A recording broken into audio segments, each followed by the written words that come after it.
예, 여러분 안녕하세요. 자, 은행만한 동안입니다. 자, 오늘은 기농기촌 하시는 분들이 전원생활을 접고 떠나는 가장 큰 이유에 대해서 한번 생각을 해보실 예정인데요. 자, 농부님 모시고 한번 말씀 한번 들어보실 예정인데요. 내부는 한 세 분 정도는 성공을 할까. 그 다음엔 뭐 거의 성공을 못한다고 봐요. 한 70%는 여기 예, 접고 떠나신다는 얘기시잖아요. 60% 내지 70%는 왔다가 다시 가시는 분들이 더 많아요. 귀농 귀촌을 할 때 네, 가장 중요한 점은 뭐냐면은 네. 너무 농촌을 쉽게 본 거예요. 쉽게. 그러니까 농촌에 가면 뭐든지 하면 할 수 있다. 이렇게 간단하게 생각을 하고 왔는데 그거는 큰 오산입니다. 왜냐하면 지금 농촌에 생각을 해보세요. 우선 1차적으로 땅값이 비싸고요. 그렇죠. 또 그 다음에 자기가 생활할 집을 하나 지어야 되고. 한번 생각을 해보실 예정인데요. 자, 농부님 모시고 한번 말씀 한번 들어보실 예정인데요. 일단 농부님께서는 농사를 평생 지어 오셨고 주변에서 저희 동네만 해도 기농기촌 하신 분들이 1년에 몇 명씩 들어오시거든요. 저희 이제 지자체만 해도 많이 들어오는데 뭐 100명 가까이 1년에 뭐 그 이상 한번 들어오시겠죠. 그래서 그 기농기촌을 하시고 이제 성공하신 분도 계시지만 물론 근데 한 80%는 전원생활을 접고 떠나시는 분들이 대부분이거든요. 근데 왜 이렇게 기농기촌에서 시골 생활을 접고 떠나시는지 저희 이유를 한번 좀 찾고자 농부님 모시고서 한번 인터뷰를 진행해 볼 예정인데요. 보통 제 생각은 이렇습니다. 도시 생활에서 이제 반복되는 일상이랑 스트레스에 지친 사람들이 나도 기농이나 한번 해볼까, 기촌으로 한번 아름다운 자연 속에서 행복이 하기에 뭐 나는 이제 반겨줄 것 같다는 낭만적인 상상을 하시면서 기농을 결정했다가 농사일이 적성에 안 맞고 작목 선택을 잘못해갖고 장기간 수입이 끊기고 결국 시골 생활을 포기하고 떠나는 분들이 많으시거든요. 일단 농부님 모시고 한번 들어보세요. 농부님은 농사일을 몇 년 하시는 거죠? 난 한 45년 정도 돼요. 45년이요? 네. 그럼 평생 농사를 지셨는데 그럼요. 보통 이제 기농기촌 하시는 분들도 많이 보셨을 거잖아요. 그럼요. 많이 봤죠. 기농하시는 분들 많으신데 근데 어떻게 성공을 하시던가요? 대부분 10명 중에 몇 분 정도는 성공하신다고? 10명 중에 한 3분은 한 3분 정도는 성공을 할까. 그 다음엔 뭐 거의 성공을 못한다고 봐요. 그럼 한 70%는 여기 예, 접고 떠나신다는 얘기시잖아요. 60% 내지 70%는 왔다가 다시 가시는 분들이 더 많아요. 근데 농부님 생각에는 이분들이 왜 떠나시는 것 같네요. 가장 큰 이유가. 이게 귀농 귀촌을 할 때 가장 중요한 점은 뭐냐면은 너무 농촌을 쉽게 본 거예요. 쉽게. 그러니까 농촌에 가면 뭐든지 하면 할 수 있다. 이렇게 간단하게 생각을 하고 왔는데 그거는 큰 오산입니다. 왜냐하면 지금 농촌에 생각을 해보세요. 우선 1차적으로 땅값이 비싸고요. 그렇죠. 또 그 다음에 자기가 생활할 집을 하나 지어야 되고 그리고 또 몇 년간 먹고 살아야 할 자본이 있어야 되기 때문에 그렇죠. 그 자본만 그 사람들이 생각하기는 돈은 뭐 몇 억만 가지고 오면 금방 부자가 될 것 같지만 생각하지만 농촌의 생활은 그렇게 녹지 않습니다. 네, 그리고 너무 간단하게 생각해서 예를 들어서 밭 1000평을 구입을 하면 도시에서는 1000평이면 엄청난 많은 땅이지만 농촌에서는 1000평이면 그렇게 많지 않은 땅이거든요. 거의 이거 가지고 텃밭 수준이죠, 텃밭 수준. 그런 걸 가지고 농사를 짓다 보면은 그 1000평이 뭐 1000평 보면 설마 불마 소득이 얼마나 오겠습니까? 소득이 장목을 또 어떤 걸 하느냐에 따라서 틀리고. 그러니까 소득이 결국은 몇 년간은 소득이 작아지다 보니까 결국은 다시 도시로 떠나는 현상이 일어나는 겁니다. 그러면 결국은 소득이 문제인데 이제 보통 가족 단위로 오시는 경우에 더 심한 소득적 압박을 받잖아요. 왜냐면 먹고 살아야 되니까. 그럼요. 당연하죠. 근데 보통 여기가 평당이 아무리 싼 농업진흥구역 그 논이라도 보통 10만 원은 줘야죠. 10만 원은 줘야 되고 평당. 그렇죠. 그리고 밭 같은 경우에는 보통 얼마? 15만 원 정도. 그렇죠. 계획관리 지역이나 뭐 생산관리 지역도 그 정도는 줘야 되니까. 그래서 지금 가장 저거 한데 그리고 농부님께서 직접 농사를 지어보시니까 이분들이 초보 기농인분들은 이제 농사를 안 져보고 노동 강도를 모르고 오시거든요. 그렇죠. 근데 농사를 경험해보면 알겠지만 저도 이걸 경험해보니까 이게 정말 지인 말만 믿고 정말 뭐 고소득 작물이 돈이 좀 덜 된다고 하고 덜컥 땅 한 1000평 뭐 2,000평, 3,000평 사고 나머지는 뭐 농어촌공사를 통해서 임대를 해가지고 들어오시는 분들이 꽤 있는데 덜컥 기농에다가 실패하는 분들이 너무 많거든요.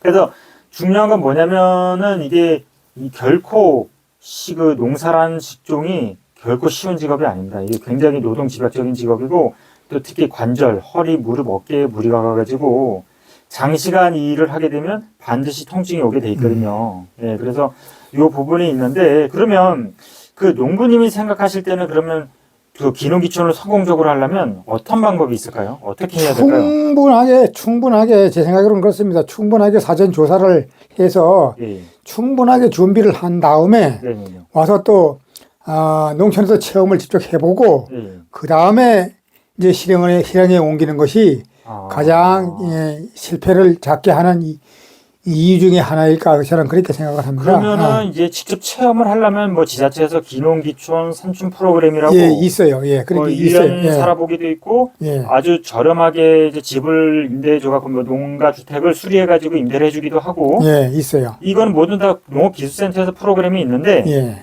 주로 그런 프로그램을 이용하거나 아니면 저기 지자체랑 저기 도시랑 연결해서 자매결연 맺은데 예. 그걸 통해서 여기 직접 와갖고 이제 무급으로 일하시는 분들도 계시거든요. 예. 그런 방법도 있고 농부님께서는 그러면은 또 공부 같은 경우는 어떻게 직접 그럼요. 예. 당연히 농촌에서 농사를 짓고 살려면 예. 그쪽에 대한 공부를 좀 해가지고 오는 게 그건 당연하죠. 이론이 없으면 농사가 되질 않습니다, 지금은. 예. 그래서 기본적인 기초 교육은 받아야 됩니다. 근데 예. 보통 보니까 여기 고소득 작물이라 해가지고 막 그거를 덜컥 어제 소문을 듣고서 뭐 옛날에 아로니아도 그랬고 블루베리도 그랬고 표고버섯도 그랬고 예. 많이 했었는데 워낙 많이 하다 보니까 농산물이 넘쳐나다 보니까 농산물 가격은 떨어지고 폭락을 하고 덜컥 보조를 받아놨는데 그게 뱉어미지 않는 분들도 계시거든요. 그럼요. 거기 소문에 거기에도 현혹되지 마시고 네. 직접 와서 이 지역에 맞는 품목을 하나 골라야 됩니다. 거기서 고르다 보면 결국은 업자만 좋은 일 시키는 그렇죠, 거죠. 그렇죠. 예, 그래서 그건 실패의 원인이 되는 거예요. 그러니까 여기 지역에 와서 이 지역에 맞는 품종이 뭔가를 네. 참 심사숙고해서 작목을 하나 선택을 해서 거기에 대한 또 공부도 해야 되고 네. 그래야만이 그 실패가 없지요.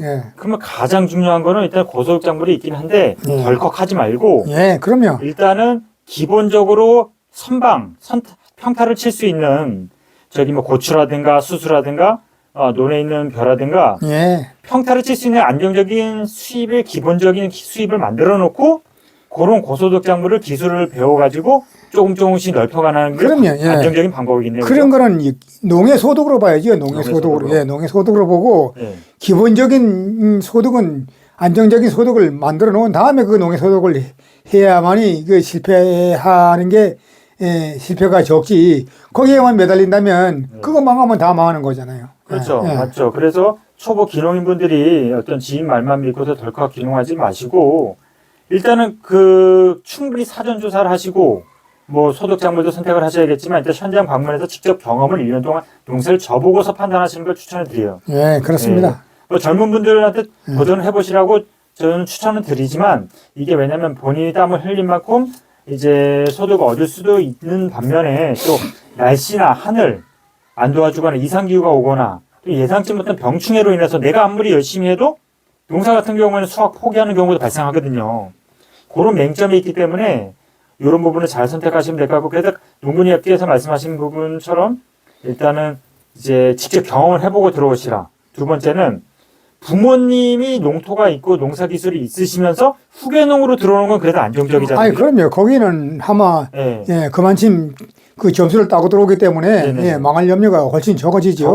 그래서 이렇게 추천하시거나 아니면은 귀촌해가지고 자신의 전공을 접목시켜가지고 농가 소득을 올릴 방향으로 이제 귀촌을 하시거나 아니면 귀농을 하실 경우는 꼭 1년 정도 한 달 살기나 1년 살기 후에 귀농하시고 농사교육을 받으시면서 평타 작물을 먼저 재배하시다가 이제 어느 정도 안정기에 접어들었으면 이제 고소득 작물을 발굴하셔갖고 점점 나아가시는 방향으로 그래서 3차 산업, 6차 산업, 융합 산업까지 가공까지 해가지고 발전하시는 방향으로 추천을 드립니다.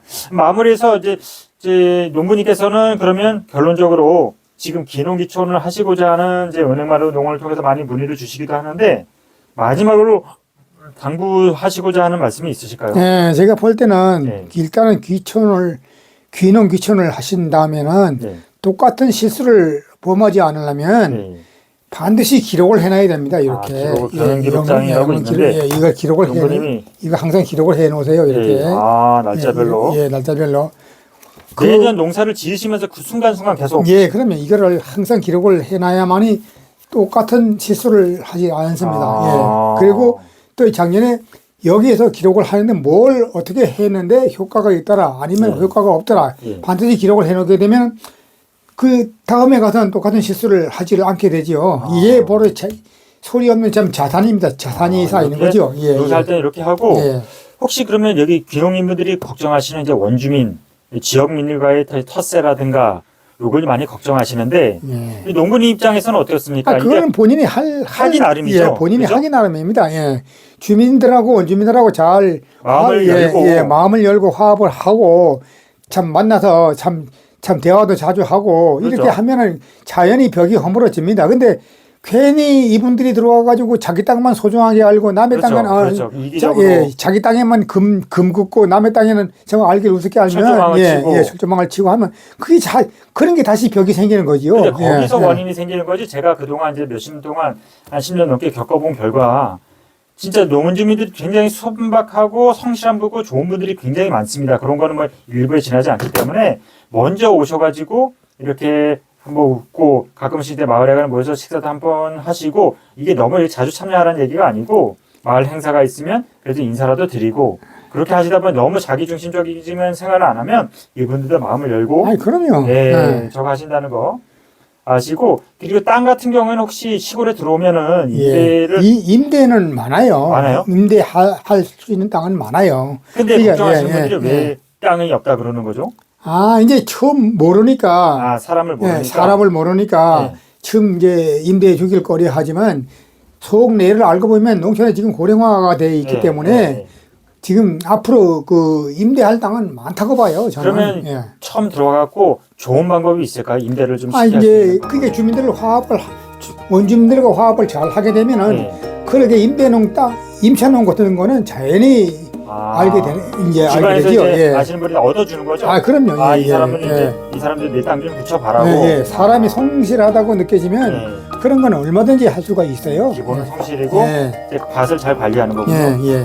알겠습니다. 이상으로 저 뭐 더 할 말은 많지만 농부님 모시고 평생 농사를 지은 농부님 모시고 이번에 이제 뭐 기농기촌 하시는 분들이 원하시는 분들이 많은데 이렇게 해서 시골 생활 포기하지 않고 성공할 수 있는 벽돌팁에 대해서 한번 알아봤습니다, 여러분.